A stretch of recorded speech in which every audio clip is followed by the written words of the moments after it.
The Pittsburgh Penguins had a renaissance year in 2025-26. After missing the playoffs for 3 consecutive seasons, Pittsburgh took advantage of a weak Metropolitan Division, finishing second and booking a date in the playoffs with their Pennsylvania rival, the Philadelphia Flyers. But with guys like Sidney Crosby, Evgeni Malkin, and Erik Karlsson all now in their late 30s, each missing significant time this past season, along with other major contributors like Rickard Rakell, Brian Rust, and Chris Letang, how did this team make the playoffs?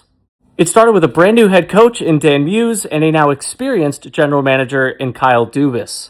Dan Muse has proven to be the perfect coach for this hockey team. Following the departure of longtime coach Mike Sullivan, the Penguins were on the hunt for their first new head coach since 2015. Dan Muse had recently served as an assistant coach under Peter Laviolette with the New York Rangers, leading the team's penalty kill. But after 2 years behind the Rangers bench, Laviolette was let go by the organization, along with associate coach Phil Housley. While he wasn't fired, the Rangers made no attempt to retain the services of Dan Muse, and so he interviewed for the vacant head coaching position of the Pittsburgh Penguins.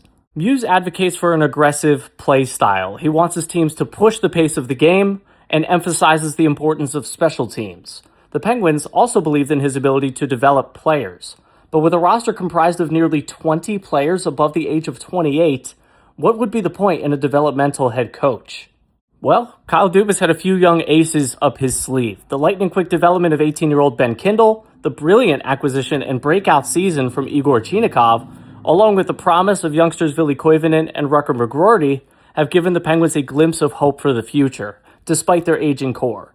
With Muse behind the bench, the infusion of youth, and the old core proving they've still got it, Pittsburgh finished third in the entire NHL in goals for last season, ranking top 10 in both power play and penalty kill.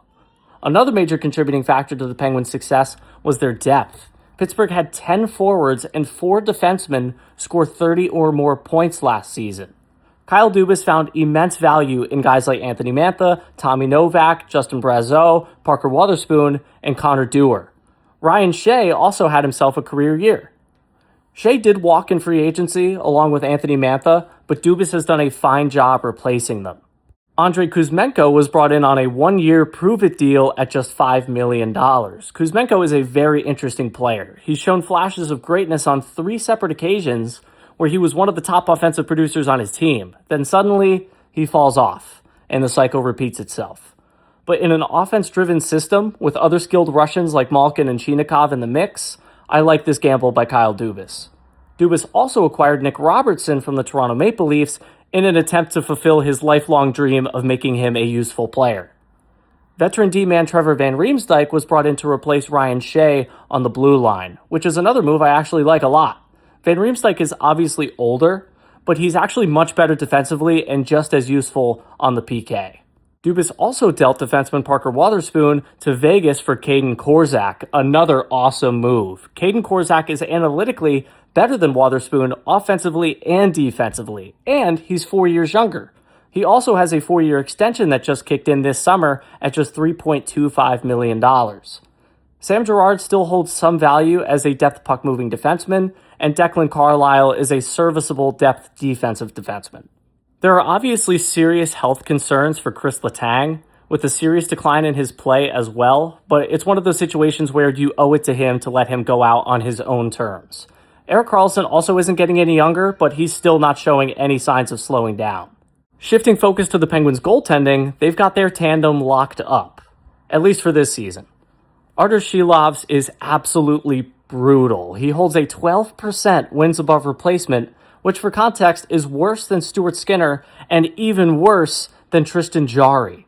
His negative 11.9 goals saved above expected last year ranked 89th amongst all goaltenders, all 98 of them.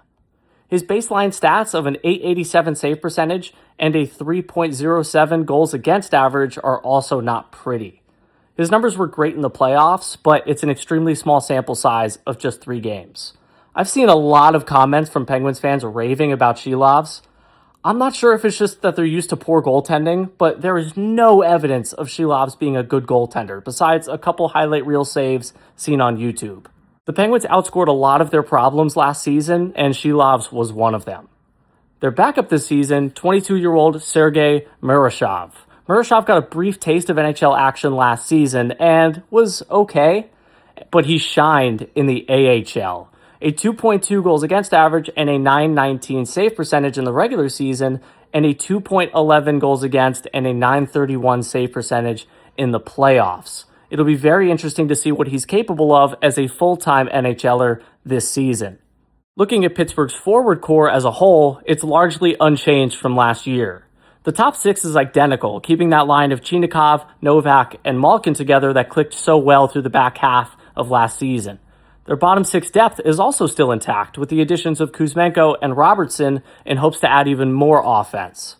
I believe Kyle Dubas has done an excellent job with the Penguins so far. He's managed to fight the urge to acquire assets for their legacy names in Crosby, Malkin, and Letang, and has held on to them, while still managing to make smaller moves that have really paid off. The Penguins have a ton of draft picks, some young players to be excited about, and overall a very well-managed cap situation. After signing his extension at just $6.25 million per season, Chinakhov is now the second highest paid Penguins forward. Erik Karlsson is making $10 million, but only for one more year. After him, it's Letang at $6.1 million, and there's a good chance he retires after this season as well. Dubas did sign Ville Koivunen to a very questionable 8-year contract, but he did play very well in Wilkes-Barre. He's a good young two-way forward, and if he pans out, it'll be a nice value contract at that $4 million number. Looking at the Metro division as it stands now, it'll be much more competitive this year than last. Carolina just won the Cup. Philadelphia is looking to build off of their success last year with their young core. Washington made some huge additions this summer.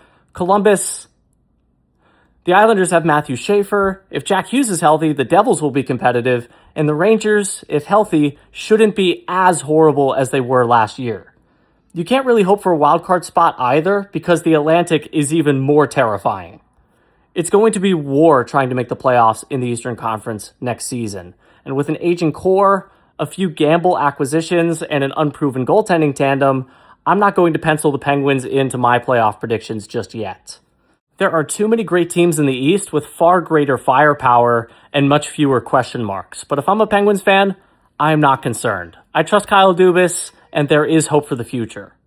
But for now, enjoy every game this season, and that goes for every hockey fan. You never know when it could be the last time we get to see Sidney Crosby, Evgeni Malkin, and Chris Letang lace up their skates and score another goal. Thank you all for watching, and take care.